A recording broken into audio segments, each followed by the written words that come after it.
Attention!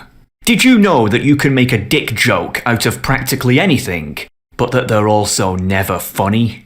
Here's 3 examples.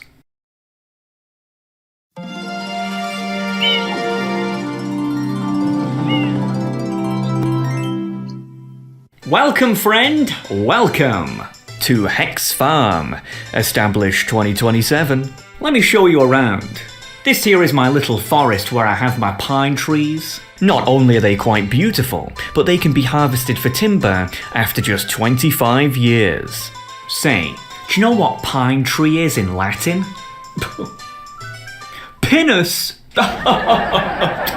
Truly next level comedy. Get it? Pinus, like Pete.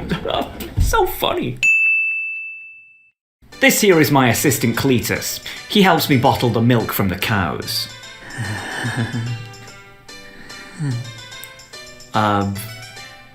Say hi, Cletus. Hi, Cletus.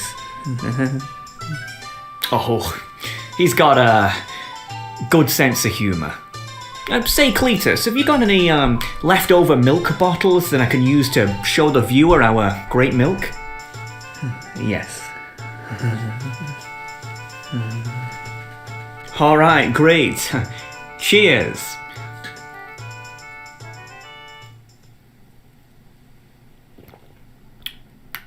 Oh, Cletus, this tastes and smells like fish. Are you sure you've bottled these right?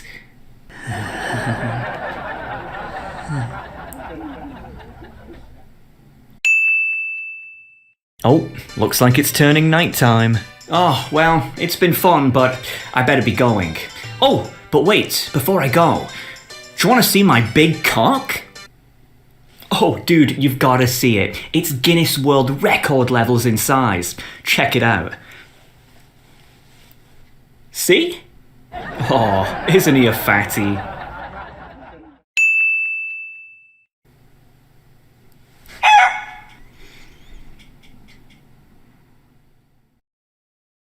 Pine trees, milk, and chickens. Everything in this intro should be used as scientific proof that practically anything can be turned into a genitalia-related joke.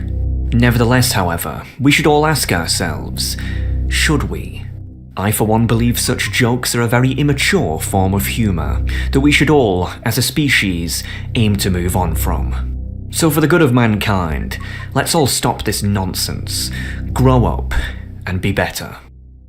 Thank you.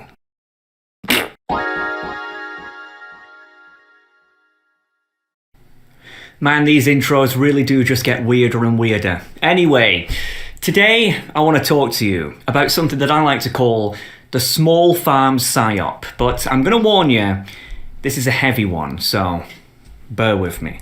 I've noticed a rising sentiment, specifically from young conservative men, of wanting to start a small farm in the middle of nowhere and live there, independently from mainstream society at large, forever.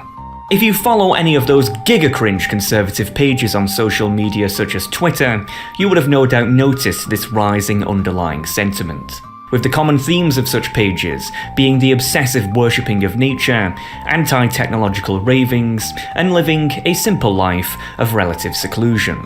Now, some of you may say, well, Alex, that sounds great, what's the problem? Well, the clue is in the name, Psyop. As contrary to popular belief, this small farm obsession is actually an extremely damaging view to hold. Hence why I believe it is being intentionally pushed into conservative minds, with many falling for it hook, line, and sinker, much to their own demise. Let me explain.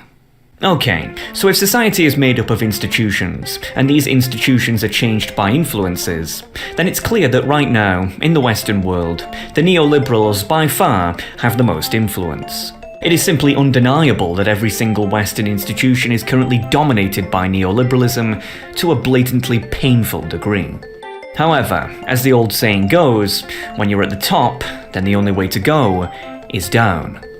Thus, in order to make it less likely that their position on top of the Western world will be challenged, the current neoliberal elites have an active vested interest in ensuring that those who oppose them, such as social conservatives, are as demoralised as humanly possible.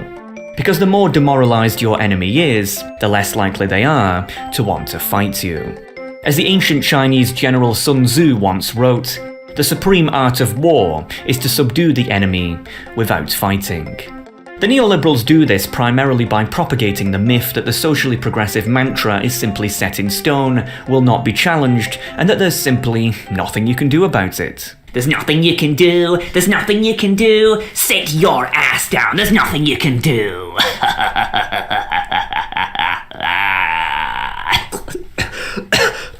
But of course, this is absolute nonsense.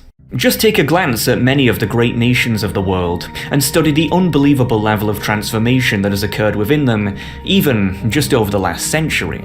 Russia went from being a flailing monarchy to a communist superpower to a pseudo-democracy.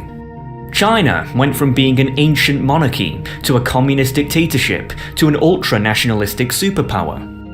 The UK, my home, went from being a self-loving empire that spanned the world into a self-hating irrelevancy that's on the verge of breaking up. And the USA went from being by far the world's most respected, if not feared nation, to notoriously devolving into the world's largest circus. The point being that nations change all the time, for better or worse, but they don't just change accidentally. They change because the people made them change. Those who were angry with how their societies worked would get together and collectively pool their influence into taking over their nation's institutions, until, eventually, they got the changes that they desired. And it's through such conflict and resolution do all societies evolve. But without such conflicts, there would never be any resolutions. If people are demoralised into thinking they cannot collectively influence society, then they will instead just individually isolate themselves away from it. And that is what the small farm Psyop is all about. Isolation out of demoralisation. Living on a small farm presses the buttons of everything that socially conservative people like. Family, independence, peace, beauty, and hard work. But in reality, what this ultimately concludes with is surrendering the institutions of society into the hands of the neoliberals forever. Essentially, this whole living on a small farm narrative, it's really just a Trojan horse. While the neoliberals are rich, powerful, and loud, they want you, social conservatives, to be poor, powerless, and quiet. And what better way to achieve such than to convince you that living like a medieval peasant is not just acceptable, but actually desirable? Exactly. I did a poll on Twitter where I asked you all, who do you respect more, the farmer or the CEO? A whopping 91% of people said the farmer, with just 9% of people saying the CEO. Okay, quite a big majority there. But you know something? I disagree. I actually respect the CEO more than the farmer. Now, upon first glance, such a position may seem absurd. After all, farmers spend endless hours a day doing highly stressful, back-breaking work just to put food on our tables for very little in return. Meanwhile, most CEOs sit on their backsides all day, ordering their subordinates around for eye-watering sums of dosh. But that's the entire point. The people who run society, any society, are always going to be those who can dominate others. And in the Western world, this is primarily achieved financially. It isn't about hard work, but profitable work, because profit equals influence. After all, whereas a farmer has to work hard every single day, he also gets very little in return, with borderline no societal influence barring his field of expertise. Meanwhile, a CEO can make money off of their employees' backs, and then use such wealth as influence to steer society at large in the direction him and his class desire. Now, the fact that a corporate suit has more influence in our society than the people who make the food we need to survive may sound absurd, but this is how it is, always has been, and always will be. It's the modern-day version of lords versus peasants. And the fact that so many conservatives today have been psyoped to willingly desire to be a peasant over a lord is some next-level brainwashing. As proven by the next poll, where I asked people, if you had to be either a successful farmer or a successful CEO for the rest of your life, what would you rather be? Shockingly, 54% of people still said a farmer, with only 46% of people saying a CEO. I mean, why would you pick that? Let's say that the CEO was the head of a supermarket. Who do farmers sell their meat to? Supermarkets. The farmer is genuinely reliant on the CEO just to keep going, whereas the supermarket has a ton of farms they can choose from. And even if you weren't interested in the business aspect of farming and just wanted to live independently, then why not just save the hundreds of thousands of dollars you'd get from being a CEO to eventually move out and buy your own farm instead? These polls both showcase the bizarre blind romanticism of farming that has become so rampant within many socially conservative circles, which, ironically, is actually extremely similar behaviour to what the communists used to exhibit, as seen by how they were so heavy on using agricultural themes in their iconography.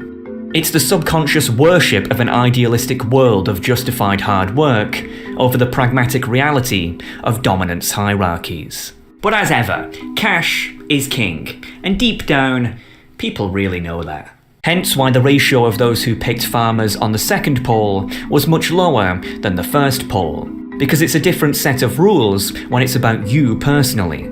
The idealism of how the world should be subconsciously starts to become secondary to the pragmatism of how it actually is. To be clear, this isn't about disrespecting farming. I'm sure we all love farmers. This is about a rising number of conservatives using farming as a proxy for their own cowardice. Do you know how progressives have a tendency to intellectually shy away from ideas that oppose their narrow viewpoint, and instead demand absurd constructs such as a safe space wherein they don't get challenged?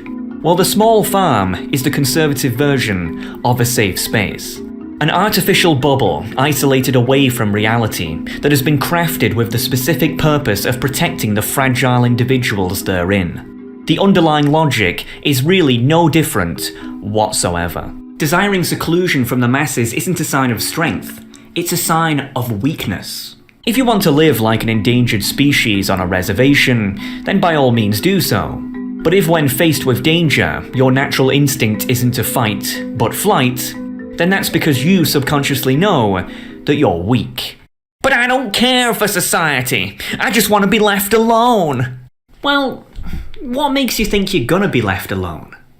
Okay, so conservatives have all willingly chosen to isolate themselves in wooden barns in Wyoming, leaving the rest of the Western world to be dominated by progressive minds.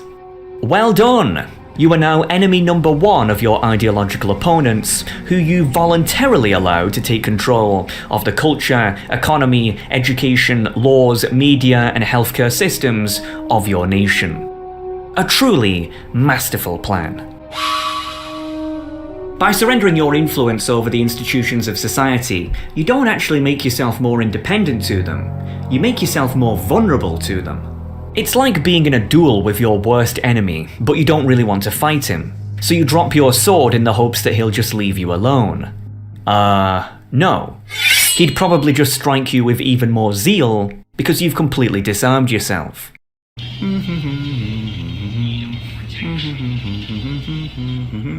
Oh? What's this? A conservative farm? Please, I just want to be left alone. Please. How about no?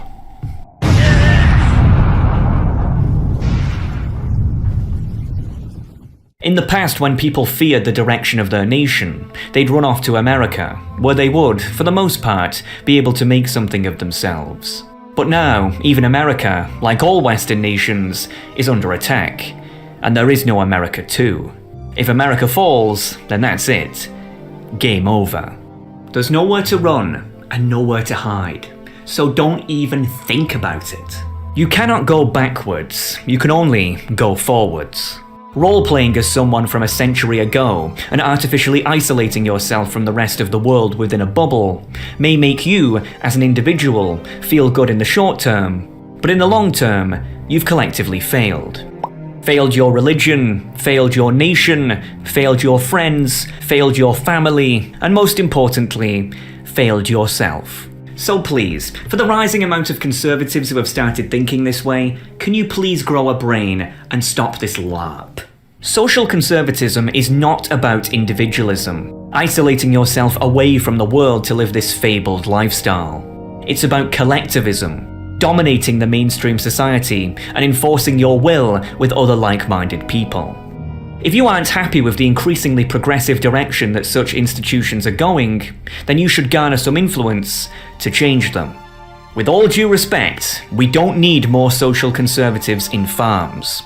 We need more social conservatives in the streets, in the banks, in the schools, in the courts, in the broadcasts, and in the hospitals. And contrary to what many naysayers may say, I believe this process is inevitable.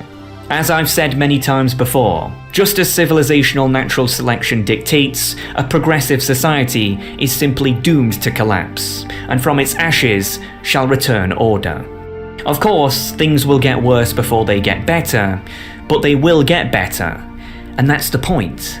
You should want to be one of the people who helped to make things better, rather than being one of the people who ran away when the going got tough. Because whether you like it or not, we need you. Ain't that right, Cletus?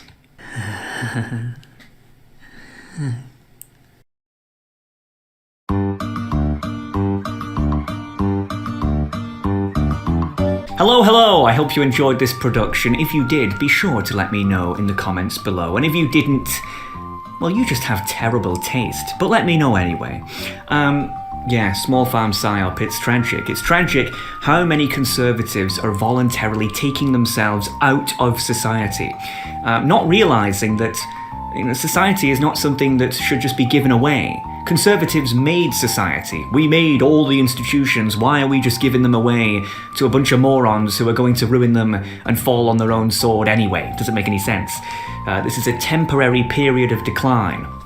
I view running away to want to start this little farm LARP as pathetic, really. I just view it as absolute cowardice.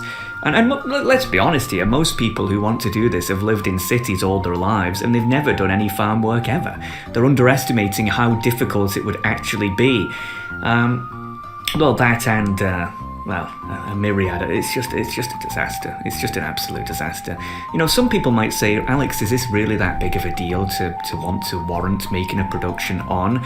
Not really. I mean, there's only a few thousand people who want to do this, but it's this underlying idea that conservatives should just shut up and sit down and just disappear. Right? It's that underlying, society's, it's over, let's run away. That sentiment, I hate that. No, it's not over. It's not over. It can never be over. Do you know why it can't be over? Because progressives can't even wipe their own arse without us, that's why. So, yeah, it's not over. Shut up about farms and get to work. Thank you very much. Oh, by the way, if you like this, join Patreon if you want. You can join the wall over there. No one ever does, so I don't even know why the hell I even bother mentioning it at this point. But anyway, hope you enjoyed, and yeah, I'll see you next time.